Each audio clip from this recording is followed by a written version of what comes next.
কালি নিৰ্বাচনী আয়োগে নিৰ্বাচনৰ তাৰিখ ঘোষণা কৰিলে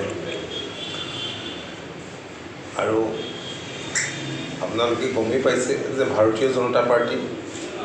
অসম গণ পৰিষদ UPPLও পাৰ্টি ঘোষণা কৰিলে। এতিয়া আমাৰ লক্ষ্য হৈছে যে আমাৰ প্ৰাৰ্থীসকলক আমি বিপুল ভোটত জয়লাভ কৰাব লাগে আৰু তাৰ কাৰণে নিজাববীয়াকৈ প্ৰতিটো দলেই ভাৰতীয় জনতা পাৰ্টিও কৌশল ৰচনা কৰিছে, অসম গণ পৰিষদেও কৰিছে আৰু UPPLও ৰৈ থকা নাই আৰু যৌথভাৱেও আমি সেইখিনি আগবঢ়াই নিবৰ কাৰণে যিহেতু আমি NDAৰ অংশীদাৰ আমি কেনেধৰণেৰে আগবাঢ়িম তাৰ বিষয়ে আমি আলাপ আলোচনা কৰিবলৈকে আজি অসম গণ পৰিষদ দলৰ এখন বিষয়ববীয়া সভা আহ্বান কৰিছোঁ।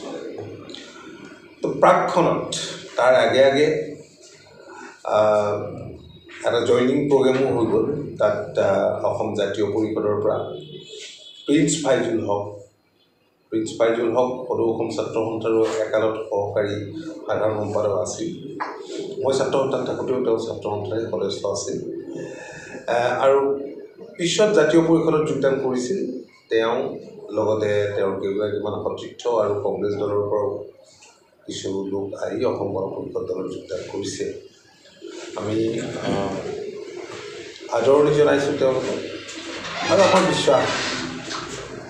তেওঁলোকৰ যোগদানে স্বাভাৱিকতে দলটোক আৰু অধিক শক্তি দিব আৰু তাৰ মাজতেই আপোনালোকে সকলোৱে ইতিমধ্যেই গম পাইছে যে গুৱাহাটী লোকসভা সমষ্টিৰ যিগৰাকী NDA প্ৰাৰ্থী, BJPৰ প্ৰাৰ্থী, NDAৰ প্ৰাৰ্থী বিজুলী কলিতা মেধি লগতে জিলা সভাপতি আৰু কেইবাগৰাকীও ভাৰতীয় জনতা পাৰ্টীৰ কাৰ্যকৰ্তা আহি ইয়াত উপস্থিত হৈছিল আৰু আমাৰ কৰ্মকৰ্তাসকলে আন্তৰিকতাৰে স্বাগতম জনাইছে আৰু ইতিমধ্যেই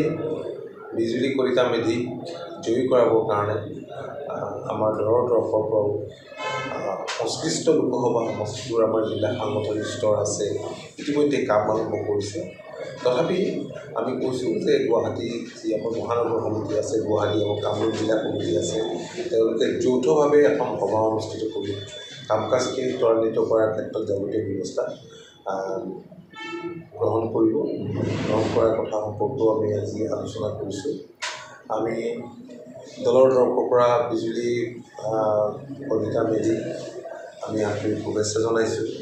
আৰু আমাৰ দৃঢ় বিশ্বাস আজিৰ যিটো পৰিস্থিতি এই পৰিস্থিতিত বিপুল ভোটত বিজুলী কলিতা মেধি মেমৰিয়েলি গুৱাহাটী লোকসভা সমষ্টিৰ পৰা জয়লাভ কৰিব। কাৰণ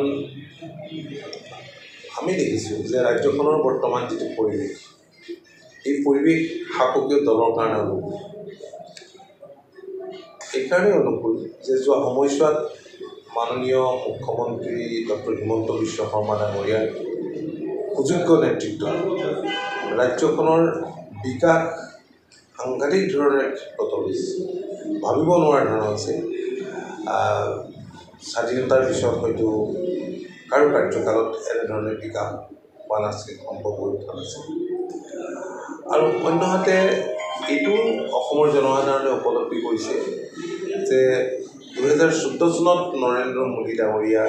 দেশৰ প্ৰধানমন্ত্ৰী হোৱাৰ পিছত মাননীয় প্ৰধানমন্ত্ৰীগৰাকী অসমৰ কাৰণে উত্তৰ পূৰ্বাঞ্চলৰ কাৰণে যিখিনি কৰিছে আৰু সেইবাবে ধাৰণাৰো সলনি হৈ গৈছে অসম তথা উত্তৰ পূৰ্বাঞ্চলৰ মানুহৰ। এটা সময়ত এই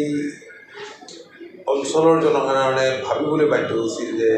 দিল্লীৰ পৰা অসম উত্তৰ পূৰ্বাঞ্চলৰ বহুতো মাহিলী আইডিচিটিয়ে চাইকেল লয়।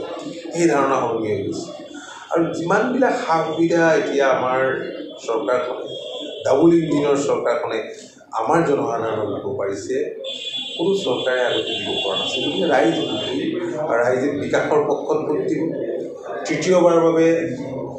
নৰেন্দ্ৰ মোদী ডাঙৰীয়াক বিপুল সংখ্যক আসনত যাতে প্ৰধানমন্ত্ৰী পাতিব পাৰে তাৰ বাবে ভোট দিব। আৰু সেইকাৰণে আমি কৈছোঁ যে আমাৰ লক্ষ্য হৈছে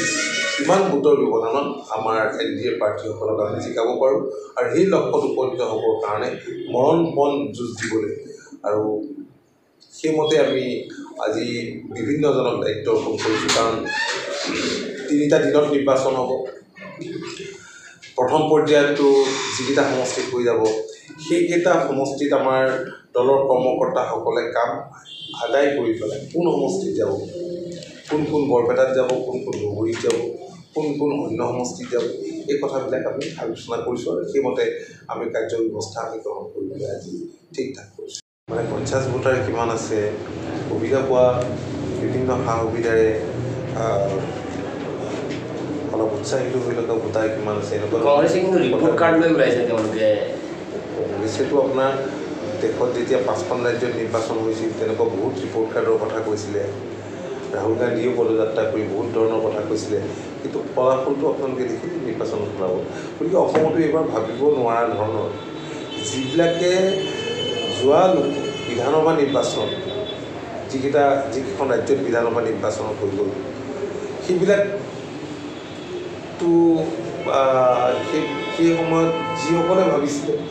সেইসকলেও এতিয়া এবাৰ ভাবি চাইছে তাত যেনেকুৱা হ'ল ইয়াত কেনেকুৱা যদিও আপোনালোকে মিত্ৰ দলত আছে যিহেতু বিজেপিৰ লগত আপোনালোকে মিত্ৰ হিচাপে চৰকাৰ গঠন কৰিছে কিন্তু অসম জাতীয় পৰিষদ আঞ্চলিক দলৰ এগৰাকী নেতা লুৰিণজ্যোতি গগৈ তেখেতে ডিব্ৰুগড় সমষ্টিৰ পৰা প্ৰতিদ্বন্দ্বিতা আগবঢ়াইছে গতিকে কি ক'ব বিচাৰিব মই কি ক'ব বিচাৰিম এই দলবিলাকৰ কথাটো মই আগতে কৈ গৈছোঁ এতিয়া আৰু নিৰ্বাচনত কাকো ব্যক্তিগতভাৱে মই আক্ৰমণ কৰাৰ ইচ্ছা নাই গতিকে আপোনালোকে মোক সুধি নল'ব মানুহে বুজিয়ে পাইছে কেনেকুৱা আঞ্চলিক দল আগতে আমাকেই গালি পাৰি যে ৰাষ্ট্ৰীয় দলৰ লগত লগ হৈ এইবিলাক গালি পাৰি এই দলবিলাকৰ জন্ম হোৱা নাছিল জানো মইতো তেতিয়া কৈছিলোঁ যে কাৰো ওপৰত কোন জন্ম হৈছে এতিয়া আৰু আজিতো সেইবিলাক কথা নকওঁ নিৰ্বাচনটো আহিছে নিৰ্বাচনটো ভালে ভালে খেলক আৰু ৰাইজ ৰাজনৈতিকভাৱে যথেষ্ট সচেতন আৰু ইতিমধ্যেই যিবিলাক আপোনাৰ মিত্ৰতাৰ কথা ওলাই আছে আৰু এই মিত্ৰতাটো কেনেধৰণেৰে মিত্ৰতাৰ মানে অৱস্থাটো কিদৰে ট্ৰেজিক এণ্ড হৈছে এই কথাটো দেশৰ জনসাধাৰণে দেখিলে আমাৰ ৰাজ্যখনৰ জনসাধাৰণেও দেখিলে ইয়ে সাহসীয় দলৰ এইবাৰ জয়ময় অৱস্থা হ'ব তাত কোনো সন্দেহ নাই অসম গণ পৰিষদ কিন্তু পূৰ্বৰ তুলনাত এতিয়া আৰু শক্তিশালী হৈছে যেন অনুমান পোৱা গৈছে চাওঁ ৰিজাল্টে বহু কথাখিনি একেবাৰে শেষৰটো প্ৰশ্ন বহু মিটিং বিৰোধী ঐক্য মঞ্চে হোটেলতো কৰিলে চাহ মেলো হ'লগৈ তেওঁলোকৰ কিন্তু অৱশেষত তেওঁলোকৰ গোটেই যিটো বিৰোধী ঐক্য মঞ্চ সেইটো বুমেৰাং হ'লগৈ গৈ কংগ্ৰেছেও এতিয়া প্ৰাৰ্থী ঘোষণা কৰিলে CPIMও কৰিলে আপেও কৰিলে অৱশেষত গৈ সকলো পাৰ্টীয়ে তেওঁলোকে পৃথককৈ তেওঁলোকে প্ৰাৰ্থী ঘোষণা কৰিলে এই যিটো বুমেৰাং হ'ল তাক লৈ কি ক'ব কংগ্ৰেছ এনেকুৱা এটা দল যিটো দলত একতা নহয় আনডেমক্ৰেটিক আৰু ইউনাইটেড নহয় গতিকে সেই দলটোৰ ছত্ৰছায়া কেনেদৰে আকৌ মিত্ৰতা দীৰ্ঘস্থায়ী হ'ব কেনেদৰে ইমানবোৰ ৰাজনৈতিক দল এক হৈ নিৰ্বাচনৰ কথা পাতিব আৰু এইকাৰণেতো সমগ্ৰ দেশত তেওঁলোকেতো আৰম্ভতে কি কৈছিলে সমগ্ৰ দেশত নহ'ল কি কাৰণ আৰম্ভত 40টা বুলি ক'লে 30টা বুলি ক'লে আৰু অসমত 17টা বুলি কৈছিলে এতিয়া গৈ